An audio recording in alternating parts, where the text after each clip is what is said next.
So, dear friends, here we are.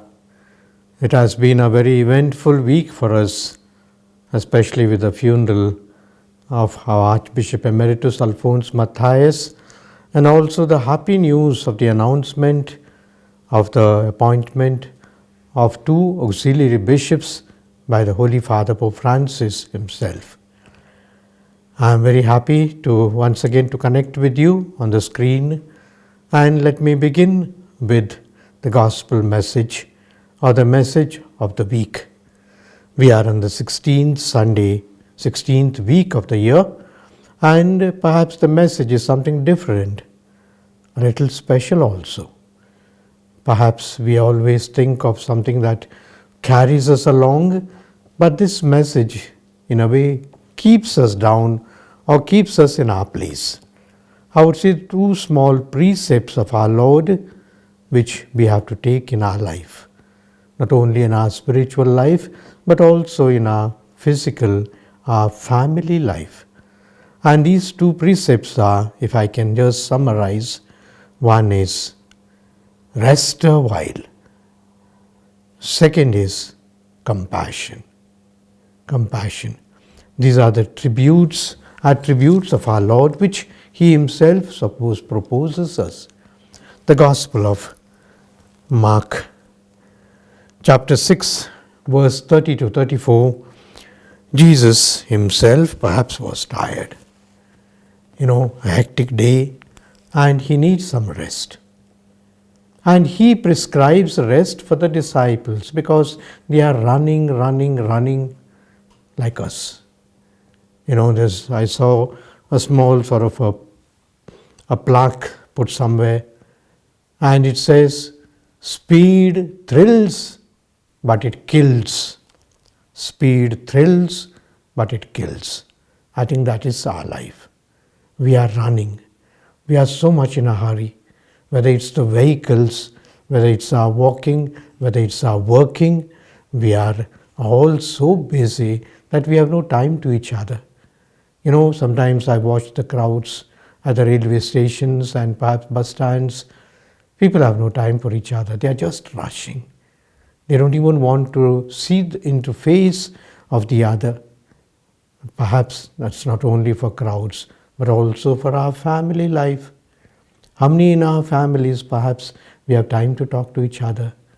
We have the time to talk to our children. The husbands and wives, perhaps, how do they communicate? Monosyllables we call it, because we have no time. I have to rush, I have to go. And that's what the disciples also were doing. They were acting, or perhaps, I don't say pretending, but acting as if they were so important, they were so busy with the Lord, going this side, that side. And Jesus must have been watching and smiling at them. And therefore He tells them today, come away by yourselves to a desolate place and rest a while. Is as good as asking them, let's go for a picnic to a lonely place, to a place where we can be for ourselves. And that's how Jesus takes them along. And Jesus Himself needed rest. He was the busiest man, but He knew how to make rest. And for Him, a desolate place meant not just to perhaps be in the nature, of course, but also to communicate with God, to pray to God. How nice it would be for us in our busy schedules to take a little rest for a while in a desolate place, perhaps in a chapel, in front of the Blessed Sacrament, or even in our houses, perhaps even sitting on the bed for some time, to see how the day has gone and what is there. Rest a while. The second aspect precept perhaps which I have to take with you is that Jesus, when he went ashore, He saw a great crowd, and He had compassion on them because they were like sheep without a shepherd. So this is the second attribute that I want to mention, because Jesus is dealing with crowds, and crowds are waiting for Him. It's not that He's calling them, but they are already there, and they follow Him wherever He goes. But then Jesus, looking at them perhaps from a distance, from a high point, He has mercy and compassion on them. He knows their situation. why they are coming after him. Everyone has a problem. Someone wants to be cured. Someone wants perhaps some consolation. Some children perhaps want to have a little fun. Or maybe there are so many needs of ours which need to be fulfilled, and Jesus has compassion on them. In the word compassion, when we analyze passio means to suffer, and cum means con or with. So therefore, to suffer with someone, to be one with someone in their sufferings, and it's what Jesus does. And it's a very handsome tribute to the Lord that in spite of his busy schedules, he had time for the crowds and he had compassion on them. At that time when Jesus had just finished his Sermon on the Mount and perhaps speaking to crowds as such, and the people are hearing, listening, and Jesus tells the disciples they have been here the whole day, and where will they go to eat? And Jesus himself multiplies the 5 loaves and 2 fishes, as it were, and gives them all because he has compassion on them. So therefore, he is the Good Shepherd. And the Good Shepherd understands the hunger, the thirst, the feelings, the experiences of his flock. The Good Shepherd does it. In the first reading today, in the reading of Jeremiah, the reading speaks of a bad shepherds. The shepherds that have scattered the flock and they have just abandoned them. But Jesus is the Good Shepherd. In fact, the psalm itself, the Psalm 23 that follows the first reading as that beautiful psalm, I am the Good Shepherd. The Lord is my shepherd. There is nothing that I shall want. That's a beautiful one. And in the second reading also, we have a beautiful message that Jesus connects us, or rather joins us. In spite of our, what we call the opposing tendencies, Jesus is the one who unites and unifies us. For through him, we both have access in one spirit to the Father. The last sentence of today's second reading. He has made us both one and has broken down the walls or perhaps the barriers in his flesh, dividing the hostility. So therefore, Jesus is the one who brings us together. So let us keep in mind these small precepts. Number 1 is rest a while. Rest a while. Rest a while in your family, in your work, personally. And the doctors also say that not only the physical but also the mental, your mind needs a rest in order to concentrate, in order to do your work well. And secondly, the compassion of Jesus. Jesus has compassion on us. But do we have compassion on the others? There are so many people whom we cross by that perhaps pass our lives, our children, our family members, the ones that work with us, perhaps in the place that we go for meetings. Do we have compassion on the people? And thirdly, we ask Jesus to bring about unity among us in spite of the difficulties or rather the warring groups or the contradictions between us. Jesus is the one who unites us. I now go to the happiest news for us in this week, and the news of the announcement of the 2 new auxiliary bishops for the Archdiocese of Bangalore. It's with great joy and gratitude to God that I announced the Holy Father's public announcement that he has appointed 2 distinguished priests of our Archdiocese as auxiliary bishops of Bangalore.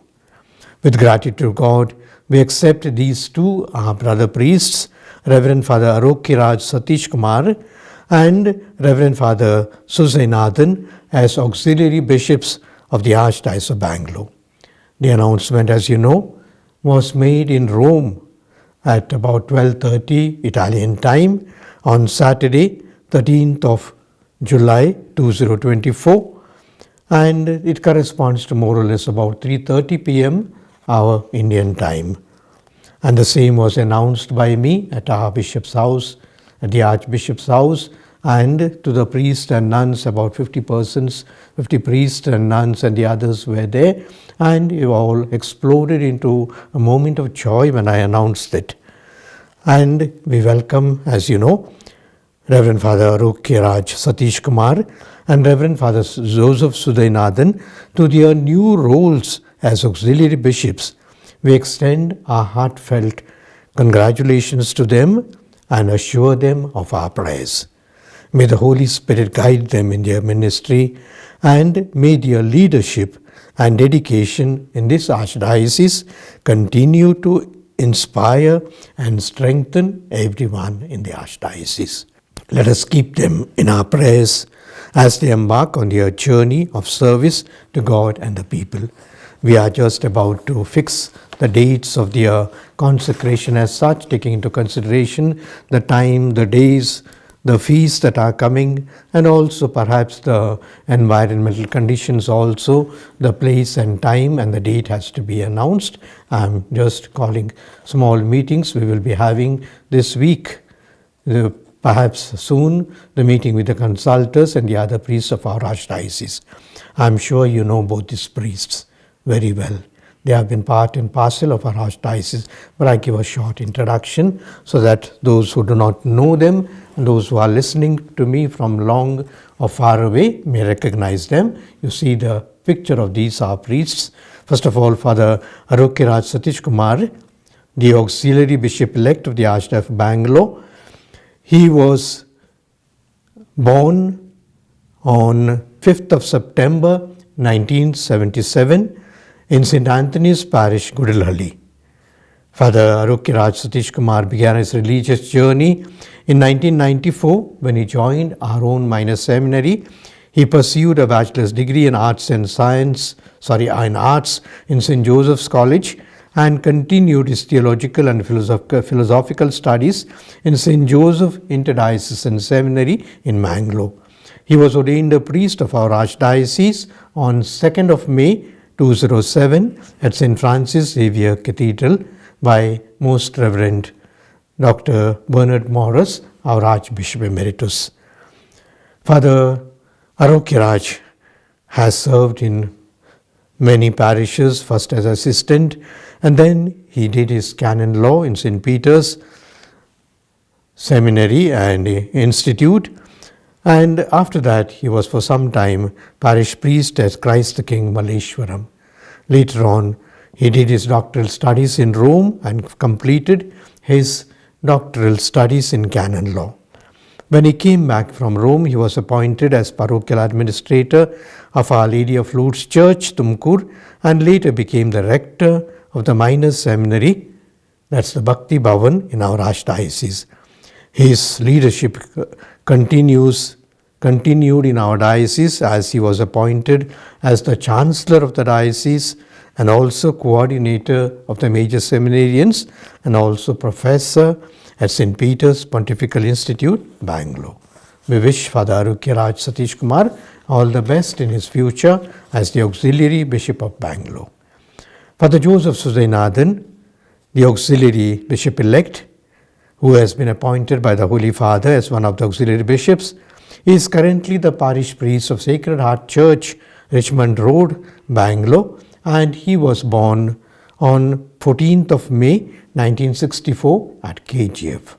You know, KGF has given us a lot of occasions, and we are happy to know that Father Joseph Suzainathan comes from there. And so after completing his education, his secondary education, Father Joseph joined St. Mary's Minor Seminary in Mysore. That time we did not have a minor seminary of our own, so our seminarians were sent to Mysore, the minor seminary. He finished his philosophy at St. Peter's Seminary, Bangalore, and pursued his theological studies in St. Paul's Seminary, Trichy. He was ordained a priest for the Archdiocese of Bangalore by the Archbishop Alphonsus Matthias, who, of happy memories to us, on 15th of May 1990. Father Joseph Suzainathan also served the Archdiocese in various capacities over the past 3 decades. He began his ministry as an assistant priest at 2 parishes and went on to serve as parish priest at St. Anne's Church, Marathalli, St. John the Evangelist Church, JC Road, Our Lady of Fatima Church, Jalahalli, St. Peter and Paul Church, Rayarpuram, and Our Lady of Fatima Church, Hoskote. Additionally, he also served as manager and correspondent of St. Aloysius Middle School. And in his current role, as I said, he is the parish priest of Sacred Heart Church now. And besides his parish duties, he is very much involved in the devotion of Mother Mary, what we call the Fatima Apostolate, and at the same time the Eucharistic devotions in the Archdiocese, especially among the youth and the children. The Pope's network of prayer is also being handled by him, and he coordinates the monthly prayer services that take place among the priests and the religious in many places. And so, on your behalf, I wish Father Joseph Nosuzenathan and also Father Satish Arukyaraj all the best in their preparations to be auxiliary bishops of the Archdiocese. I now speak to you about the Catholic Inquiry Sunday. We celebrate once a year the Catholic Inquiry Sunday, and we proclaim to the people not only the good news, but how the good news can be spread everywhere by everyone concerned. It's not only the priests and religious, but even the lay people can be ambassadors of the good news. And therefore, 21st of July, Sunday, is going to be this particular celebration of what we call the Catholic Inquiry Sunday. The Catholic Inquiry is proclaiming the word through mouth, through the pamphlets, through the booklets, perhaps through the audio visuals, and making other people, and especially those who do not know Jesus, make them know Jesus. In the Gospel we have two important characters. They are Philip and James, I think so. These two are always, Philip and Andrew. They are always constantly the ones who bring people to Jesus. Philip brings sometimes some Greek people want to meet Jesus. He brings them forward, introduces them to Jesus and leaves them. So Jesus will do the rest of the work. So therefore, Catholic Inquiry Center is something like that, to bring the people to Jesus and leave them in front of Jesus so that they can decide for themselves whether they would follow Jesus, continue to be close to Jesus. That's left to them. And so this Catholic Inquiry Center we have in Infant Jesus Shrine in Bangalore, and also another 2 or 3 parishes we have what we call small centers, where we invite the volunteers to come forward and to help us in this mission of proclaiming the word to the others. They also have pamphlets, they have also booklets, they have also Bible, and especially the people who ask for them, they take their request in writing to say that I want this Bible, I want this book, and it is given to them mostly freely. And sometimes we have the meeting of these, what we call the seekers, one who seek the Lord. We bring them together, give them a little more of sort of information about Jesus, and some of them decide to become Christians very happily. And now we have to follow all the procedures of what we call informing the government about their conversion, etc., which we do it very prudently. So therefore, my dear brothers and sisters, be part of this Catholic Inquiry mission of our Archdiocese on 21st, as I said, is the day that we celebrate the Catholic Inquiry mission, and the collections that are made are also utilized for our evangelization and proclamation of God's word. I now take you to perhaps a little sorrowful, but at the same time, it was a joyful celebration of death, or perhaps offering oneself to God. I speak about what we call the funeral ceremony of Archbishop Emeritus Alphonse Matthias, which took place on the 15th of this month. We had announced it earlier. The Archbishop died on 10th of July, and since it was more convenient for his relatives and all the people, and for us also in the Archdiocese, we kept it on Monday, the 15th of July. It was a very solemn and a beautiful ceremony. The Apostolic Nuncio, Most Reverend Leopoldo Girelli, was with us, and he expressed it to me personally and also to the people to say that he was much impressed with the ceremony itself.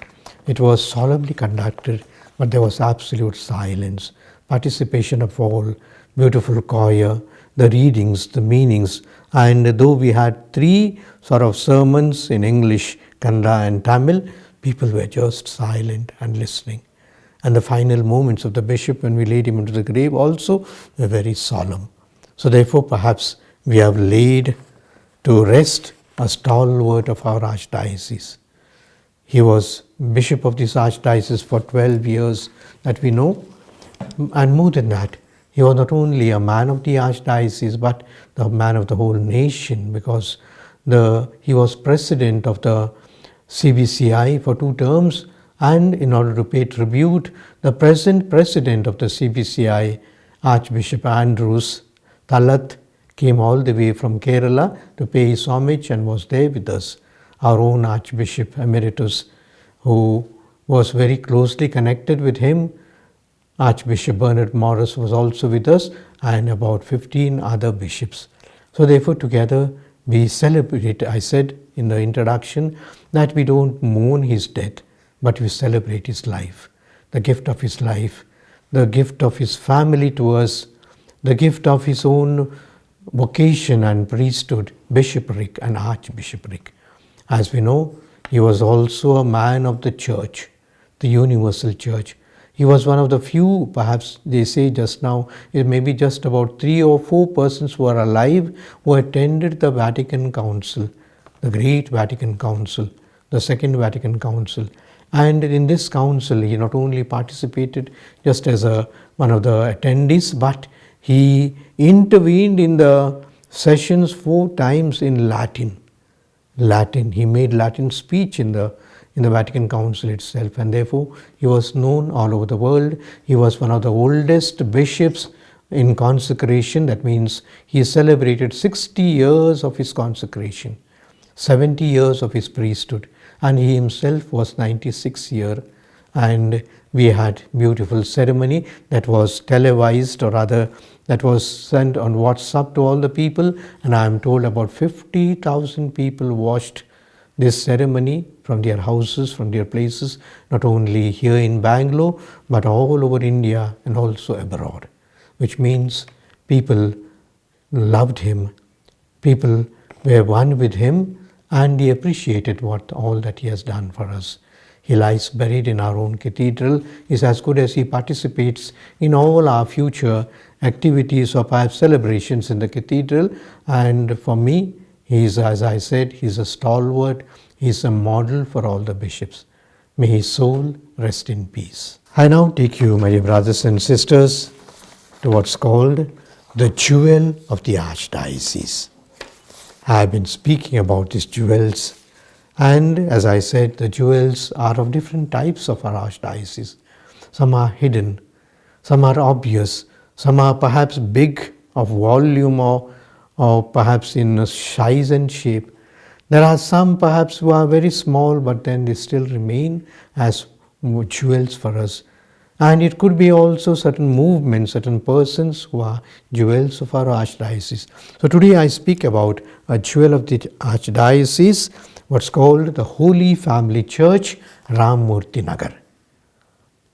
You know, the history of this church, like the history of many other churches, the recent churches in our Archdiocese have come up with the developments or perhaps the population growth in our Archdiocese.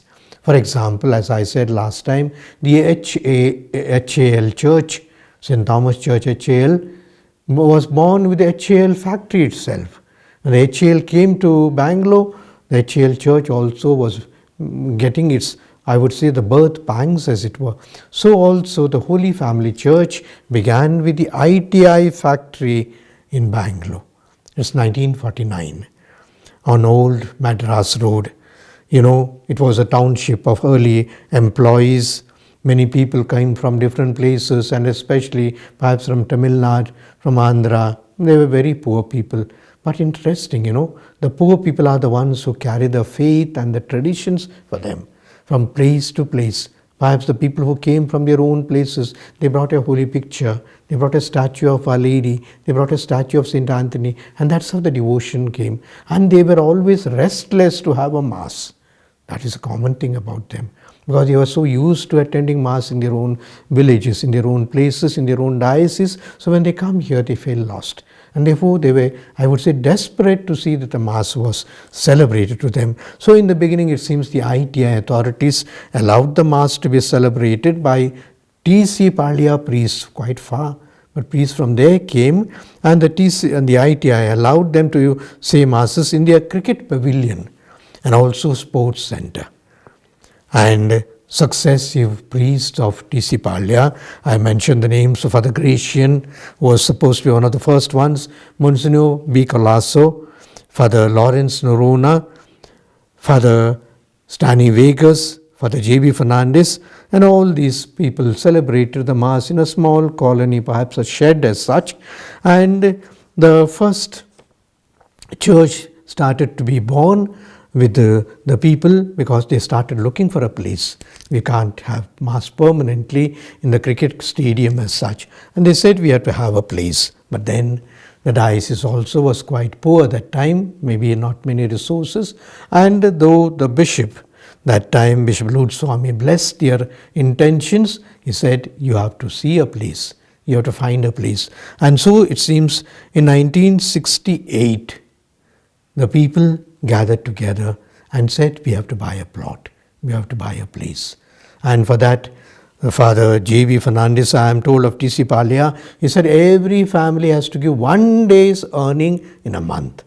So if you are working 30 days, and perhaps that time the salary may have been 10 rupees per day, 5 rupees per day, but he said every family has to give 1 day's salary for the sake of the church, and that's how the church, perhaps land was bought.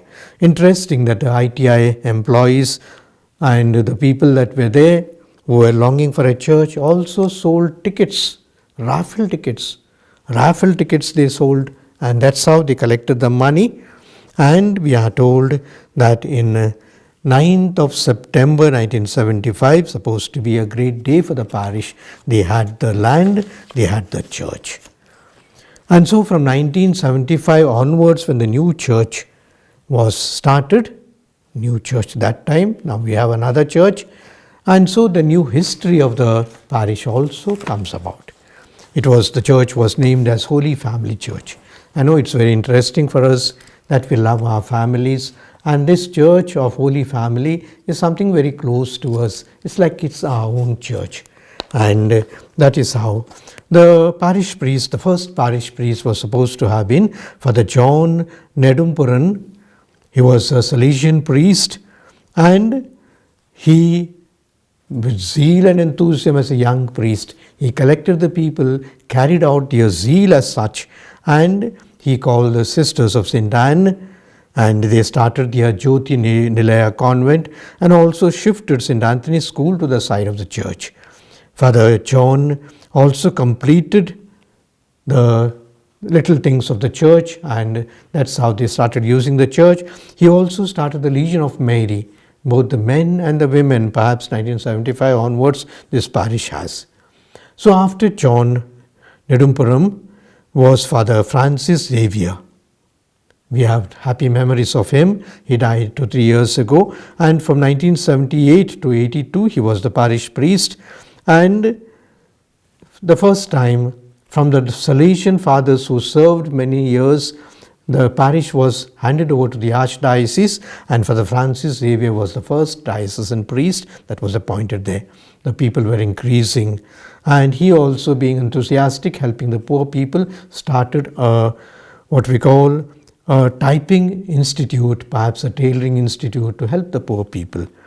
Father Mikelappa, Francis Mikelappa, interesting, the people of Holy Family Church should be proud that one of their parish priests was also bishop.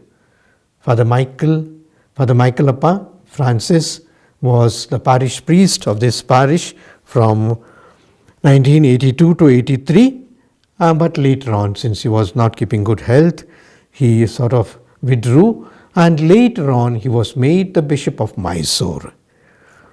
Father Simon de Silva, from 83 to 90, he was the parish priest, and he was a charismatic himself and started the prayer groups because he believed that the prayer can unite the people, and he is also credited to have built the compound wall and grotto of the Our Lady. Father Sagainathan, who is with us, From 1990 to 97, he was 7 years the parish priest, a vibrant, lot of liturgical inputs he has given and started, and the pastoral life also. He was visiting the families. I built the presbytery. He invited the St. Tharp sisters also. He started the St. Vincent de Paul Society, and he started taking interest in another corner of St. Holy Family parish that's called the Udayanagar. He started masses in Udayanagar, and the next parish with Father John Abraham, who is with us, who was there from 1997 to 2002, is the one who inaugurated, during his time, the Udayanagar parish of Our Lady of Perpetual Succor was started.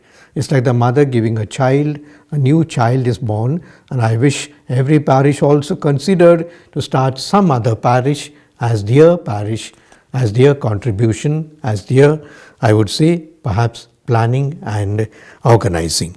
Father John Abraham also put mosaic flow for the church, and he also was fortunate to celebrate the silver jubilee of the parish. And people still remember that the solemn Eucharistic procession that was held during that time, at the Jubilee time, the previous parish priest, that's Father John Nedumpuram, Father Francis Xavier, and Father Sagainathan were also present at the Mass and the procession. As such, so nice to see that our predecessor priests are also here. Father Royce took over in the year 202 and stayed there till 208. And being a musician, he trained the choir. Father Chinnappa was he's also a lover of the poor people. Wherever he goes, he fosters the poor, and he is simple and humble. He started the Divine Mercy devotions there. Father Tomiyar, who followed him in 2014 and lived up to 2015, he took up also many cleaning and so also the garden of the church, beautifying the church around. Unfortunately, he had a sudden death when he went to Burma. That time it was called Burma, Myanmar. He died there, and it was a very sad thing for the people, as he died on 24th of August 2015 at Yangon, Myanmar. Father Maria Selvam also was the priest of this place from 2015 to 2016, and he motivated the people, especially in the charismatic groups.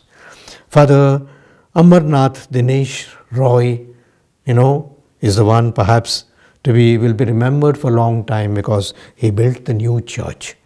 And I was there present myself, and I have seen his efforts of motivating the people from the grassroots level, from the children, from the poor people, from the elders, from the ones who can give, and all the donors. He collected the money in great, perhaps an amount, so that the diocese didn't have that much of burden. And still, there are of course some bills to be still paid, etc. And I would be happy if the people would come forward also to clear them up, so that the diocese feels proud of the parish, that they have taken up this parish from the beginning. And so it was Father Dinesh Amarnath Roy, at whose time this church, the new church of the Holy Family, one of the beautiful churches in Bangalore, was inaugurated. And now presently Father Susiraj is the parish priest, a wonderful priest, especially lover of the poor, lover of the people, and he has started the women's organization, he has started the children's organization, and though he is such a busy priest, he has time for everybody. He is always a smiling priest. Besides, we know that he is the one who is fostering. It was started earlier, but he is strengthening the SCC groups in the parish and bringing the people together. And I say that Holy Family Church is a very special church for all of us. First of all, it's beautiful. The new church is beautiful. Secondly, the people are always humble, they are poor. We have a lot of vocations from there, and generous. That is a great quality of these people. And thirdly, the associations, the Women's Association, the Parish Association, the Parish Council, all stand together with the parish priest. And finally, we have to say that it's named after the Holy Family. And the Holy Family is something that touches each one of us, because we can pray for our families, for the growth and development of our families in this church by the special devotions that are conducted there for the Holy Family. The Shepherd's Voice, which is being presented by our beloved Archbishop, Most Reverend Dr. Peter Machado, the Archbishop of Bangalore, who takes so much of interest and concern in order to bring the various topics, the contextual aspects, in order to inform, educate, and catechize all of us, the priests, the religious, and faithful of this vast archdiocese. And I'm sure you are enjoying this program, Shepherd's Voice, and I request each one of you to share with your other colleagues, friends, and family and relatives, near and dear ones, so that everyone in this archdiocese can be more closer to listen to the Archbishop on this Shepherd's Voice, the weekly feature. My dear friends, as I've always told, that this is a wonderful platform wherein we can connect to the Shepherd of this Archdiocese, wherein he brings in the interesting topics in order to increase our devotion and love towards God, and also to know the spiritual matters that concerns our faith.